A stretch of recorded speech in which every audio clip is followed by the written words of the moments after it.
Aujourd'hui, je vais vous parler d'un livre de Paulo Coelho, L'Alchimiste.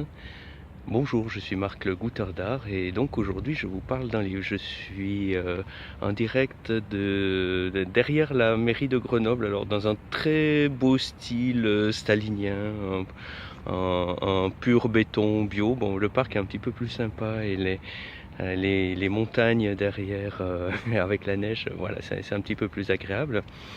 Et c'est un livre que j'ai découvert presque par hasard. J'en ai entendu parler il y a un mois à peu près.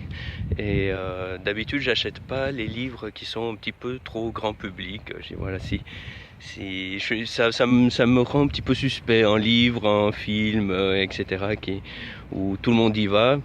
Bon, je me méfie un petit peu. Et puis là, j'en ai entendu parler. Je me suis dit, bon, voilà, je cherche un petit peu des romans à lire, changer un petit peu le type de lecture, revenir à des choses un petit peu plus littéraires que des choses savantes. Et donc voilà, je l'ai acheté, je suis plongé dedans et en fait, j'en suis ressorti que le livre terminé. J'ai dû le lire en quelque chose comme une semaine. C'était la période de Noël, donc il y a eu un tout petit peu de pause. Et en fait, je suis complètement rentré dans ce livre. C'est un livre qui est assez facile à lire, qui est pas très long. L'écriture est assez simple. Voilà, il y a pas des choses très très compliquées. Et ce qui m'a fait plonger dedans, c'est un peu le récit initiatique. Hein. Pour résumer en quelques mots la trame, c'est l'histoire d'un séminariste qui abandonne la vie religieuse pour la vie errante de berger. Et pendant quelques années, voilà, il vit comme ça. Et puis de fil en aiguille, il se retrouve, alors ça se passe dans le sud de l'Espagne, et il se retrouve à passer Gibraltar.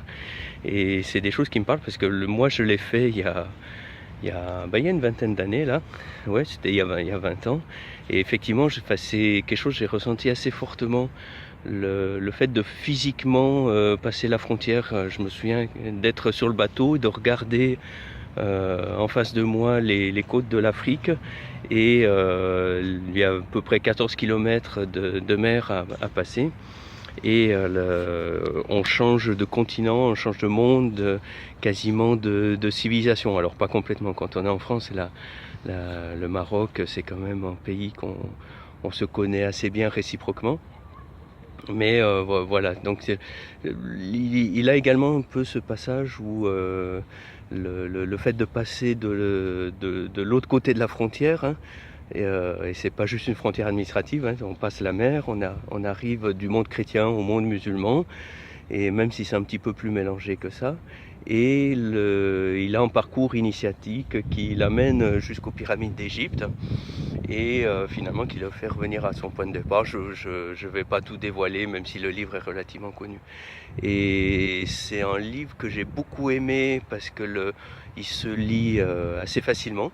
Donc ça, je vous le disais déjà.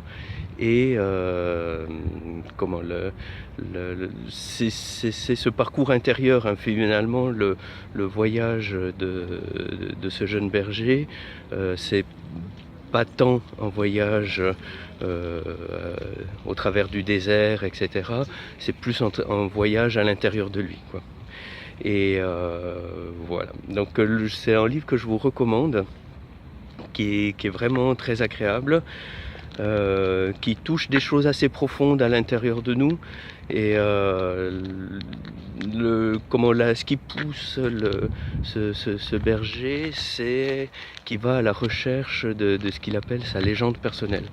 Et c'est probablement ce qu'on cherche tous, de qu'est-ce qui nous fait avancer dans la vie, vers quel but on avance. Voilà. En tout cas, je vous le recommande encore une fois, et puis je vous dis à bientôt.